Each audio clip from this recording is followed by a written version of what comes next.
Memang penyakit DM ini kalau di kedokteran kita bilang ibunya segala macam penyakit tuh. Karena kalau orang sudah sakit gula, biasanya ada aja komplikasinya. Bisa ke jantung, bisa ke ginjal, bisa ke bagian saraf juga. Misalkan karena kadar gula darah yang terlalu tinggi, nggak terkontrol, dia ngerusak pembuluh darah. Jadi pembuluh darah yang ke arah otak rusak, bisa jadi stroke. Saya Dr. Abi, spesialis neurologi. Saya merupakan lulusan dari Universitas Pembangunan Nasional Veteran Jakarta pada tahun 2010. Dan pada tahun 2016 saya mendalami ilmu di bidang neurologi di Universitas Padjadjaran, Bandung. Neurologi merupakan salah satu cabang ilmu kedokteran yang mempelajari mengenai persyarafan pada manusia. Penyakit yang sering kami tangani antara lain stroke, Parkinson, multiple system atrophy, demensia atau pikun, infeksi otak, dan nyeri mulai dari kepala hingga kaki. Be there, salam sehat. Kadang-kadang banyak juga orang yang tinggal di daerah yang mungkin jauh dari mana-mana gitu ya dok ya. Misalnya gulanya tinggi, lagi tinggi-tingginya itu kira-kira apa yang dia harus lakukan kalau misalnya dia masih di rumah, pertolongan pertama untuk orang yang punya gula tinggi? Punya obat apa enggak? Nah itu dia, kalau seandainya kalau punya obat tinggal makan ya gitu kan. Yeah. Kalau seandainya gula, biasanya kan kalau gula tinggi itu dia lebih nervous, terus keringetan, ngantuk, biasanya kan kayak gitu ya dok ya. Yang aku lihat ya mama ya maksudnya. Nah kalau misalnya ngantuknya itu nggak ketolong, dia langsung tidur, apakah jadi nggak nurunin gulanya gitu kalau dia tidur gitu? Apa yang dia harus lakuin? Apa dia harus pertolongan pertamanya apa harus dia minum air putih atau lari-lari dari kenyataan gitu kan? Apa kira-kira dok? Makanya begini, minum air putih kita harapkan bisa mengurangi karena pengenceran ya. Nah, apakah misalnya olahraga itu kalau tinggi sekali olahraga juga berbahaya. Oh bahaya. Ya, bahaya. Jadi kalau tingginya sedang, orangnya fit sih silakan olahraga gitu ya. Tapi kalau orangnya udah sempoyongan olahraga jatuh dia kan. Nah, itu ya. Nah, walaupun olahraga sendiri ya bisa menurunkan gula darah, tapi kalau gula itu tinggi memang nggak dianjurkan juga ya. Tantangan makanan untuk orang diabetes ini banyak orang bilang aku nggak mau makan nasi karena nasi mengandung gula gitu misalnya kan, atau nasi tunggu dingin dulu. Ini kan mitos-mitos luaran yang aku kurang paham nih dok. Tunggu dingin dulu baru makan, atau nggak mau makan nasi tapi mau makan buah aja, tapi yang dimakan itu buah 1 kilo mangga gitu dok. Nah itu gimana? Manisnya dari buah itu apa tetap menjadi gula atau sehat? Tetap jadi gula. Tetap jadi gula. Iya, karena buah pun kita harus pilih ya. Apa aja? Kalau mangga kita makan yang besar satu ya gulanya naik juga. Pisang misalnya, makan pisang yang gede, gulanya naik. Nah, jadi kita cari buah-buahan yang kandungan gulanya nggak begitu tinggi, biasanya yang tawar-tawar gitu ya. Yang tawar termasuk itu kayak pir misalnya, pir, apel gitu ya, itu nggak terlalu tinggi gulanya. Tapi kalau misalnya pisang, mangga tinggi, rambutan, lengkeng itu kan manis-manis semua itu ya. Anggur ya itu. Tebu bukan buah itu sih. Oh iya bukan buah.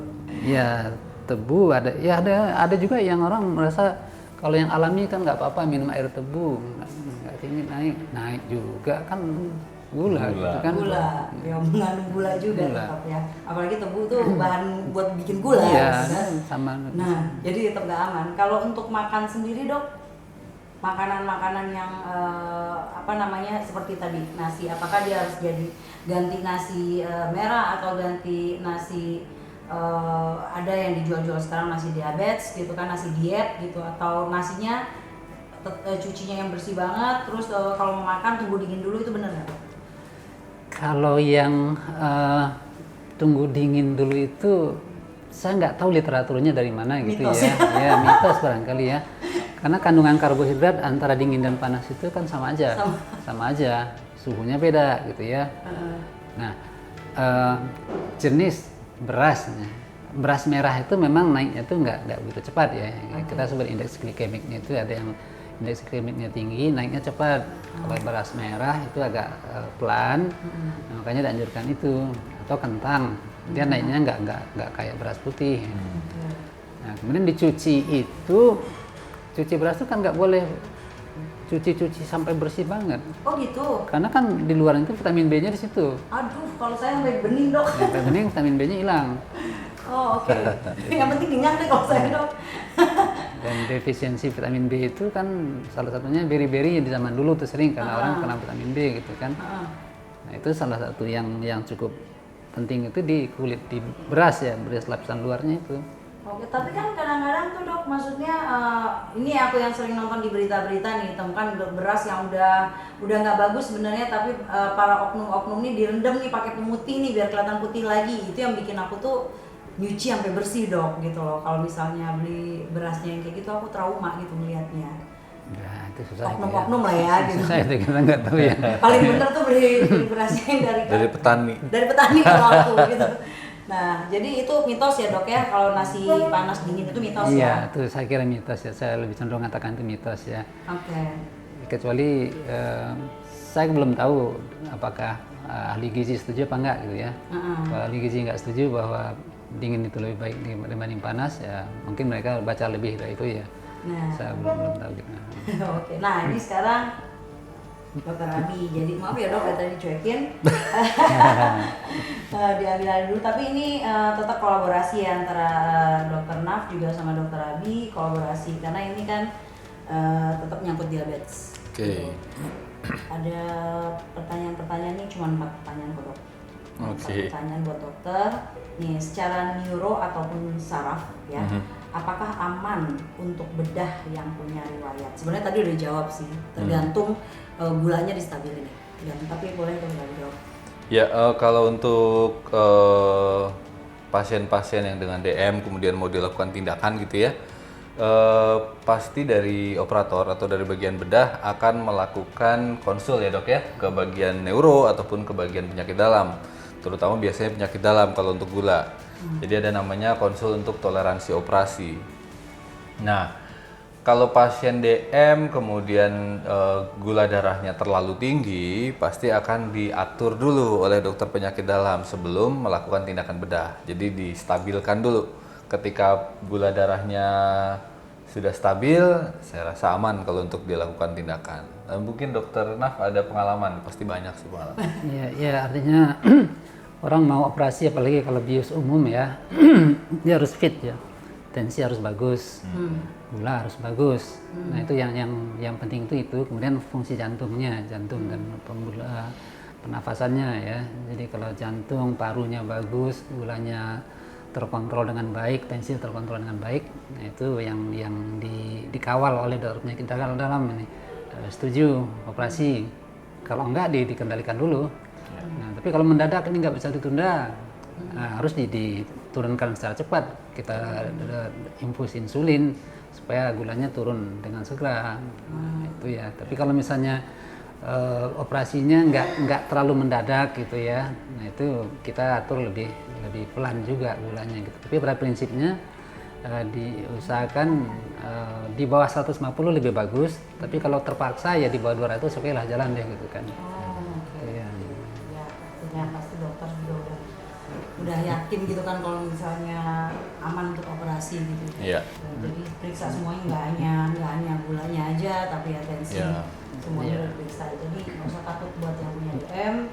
Banyak orang yang punya benjolan, kadang lipomnya sudah membesar dan mengganggu, dia operasi nggak bisa karena saya punya diabetes, takut nggak sembuh, nggak kering, akhirnya potong tangan saya gitu yang dia takutin. Makanya nontonnya jangan di ini, harus tanya ke dokter langsung. Aku nggak nyebutin loh ini makanya gimana. Suka salah info itu ya, dari ada banyak aplikasi yang menyalahkan info itu. Nah, nih dokter Abi, pertanyaan kedua, kebanyakan orang diabetes itu penyakit itu berkaitan sama neuro ya, seperti dia suka kebas atau kesemutan gitu kan, terus tulangnya sakit-sakit, nyeri otot. Terus kira-kira kalau misalnya dari neuro sendiri memberikan obat, aman nggak itu obatnya untuk yang punya side effect nggak buat penderita diabetes gitu? Oke, memang penyakit DM ini kalau di kedokteran kita bilang ibunya segala macam penyakit tuh. Karena kalau orang sudah sakit gula, biasanya ada aja komplikasinya, bisa ke jantung, bisa ke ginjal, bisa ke bagian saraf juga, misalkan karena kadar gula darah yang terlalu tinggi nggak terkontrol, dia ngerusak pembuluh darah, jadi pembuluh darah yang ke arah otak rusak, bisa jadi stroke. Kemudian, tapi yang paling sering untuk komplikasi di bidang neurologi ya pada pasien DM itu ada namanya polineuropati diabetik. Apa itu? Jadi kerusakan saraf-saraf terutama yang di daerah tepi, daerah perifer itu juga bisa terjadi karena kadar gula darahnya nggak terkontrol. Karena kadar gula darahnya terlalu tinggi sehingga pembuluh darah ke daerah perifer itu rusak, sehingga sel-sel saraf yang ada di ujung-ujung jari tangan, jari kaki itu mengalami kerusakan, sehingga pasiennya yang tadi Cinta tanyain ngerasa kebas, ngerasa kesemutan begitu, itu paling sering. Dan kalau nanti mungkin polineuropatinya makin berat bisa mengganggu fungsi ereksi pada laki-laki. Jadi disfungsi ereksi pada pasien DM itu sering kita jumpai ya dok ya. Gitu. Nah kalau obat-obatan di bidang neurologi untuk pasien-pasien dengan komplikasi DM, ya gini, semua obat itu pasti ada komplikasi lah, ada efek samping. Kalau saya ngomong di depan dokter Naf nggak enak, bagiannya dokter Naf banget ini farmakologi. Jadi semua obat pasti punya efek samping, nggak ada yang 100% aman. Tapi kita sebagai dokter juga melakukan pemilihan obat, kemudian pengaturan dosis pada masing-masing pasien pasti sudah dipikirkan antara risk dan benefitnya. Kalau kita timbang lebih banyak benefitnya dibandingkan risknya, pasti kita akan berikan. Tapi ketika risknya lebih tinggi, sementara benefitnya tidak terlalu banyak, pasti akan kita tahan. Jadi kalau pasien DM mengalami komplikasi di bidang neurologi ya kita bicara, kemudian datang ke dokter saraf, diberikan obat, insya Allah sudah dipikirkan sama dokternya. Jadi insya Allah aman lah. Mungkin dokter Naf ada masukan dok? Ya, pada umumnya sih obat saraf, misalnya yang sering diberikan itu kan kayak pregabalin, gabapentin, mecobalamin, folic acid, itu terhadap gula sih dia nggak pengaruh, nggak apa-apa, ya dia aman untuk diabetes. Justru pasien diabetes sering kita kasih itu. Ini pertanyaannya sih sebenarnya tadi seperti biasa udah seperti kayak tadi juga udah kejawab, cuman nih dibalik, di reverse. Kalau misalnya diabetes itu bisa ke saraf perginya gitu kan, maksudnya kayak ada yang rusak dan sistemnya terganggu bisa ke saraf. Nah di sini pertanyaannya, kalau seandainya dia saraf duluan nih, berhubungan dengan penyakit saraf duluan, dia stroke duluan, bisa nggak menjadi pemicu untuk dia diabetes gitu? Oke, kalau dari penyakit saraf yang menyebabkan diabetik kayaknya enggak ya. Kebalik ya.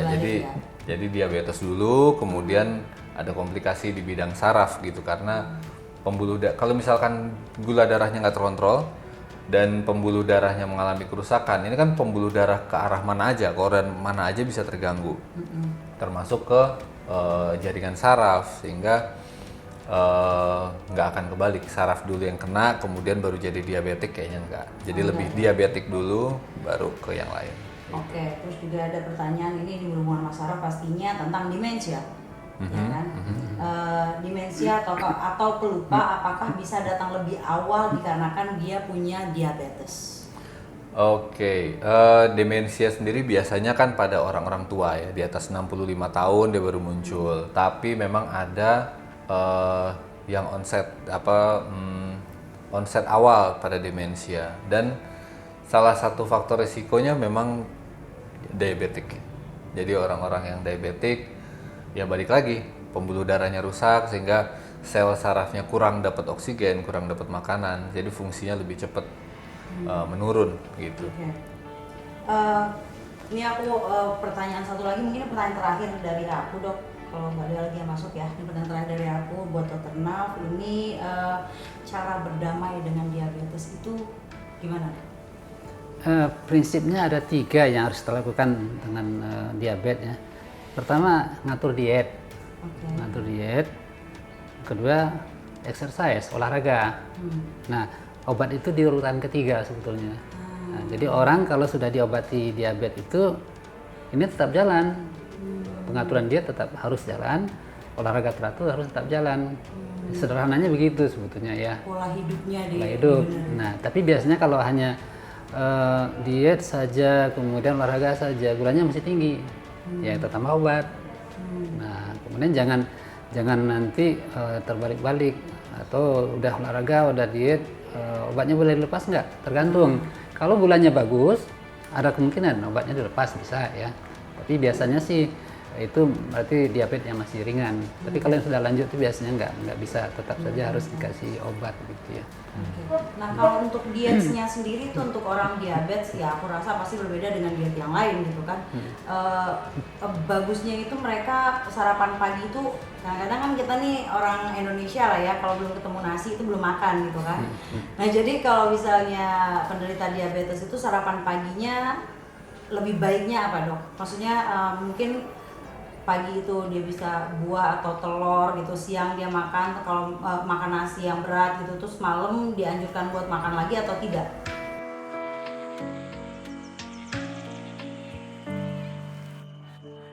Minum kopi nggak dilarang, kopi boleh. Nah, tapi nggak pakai gula itu lebih baik. Nah, tapi kalau yang udah saset itu tinggi, coba baca tuh gulanya 20 gram berapa per saset itu.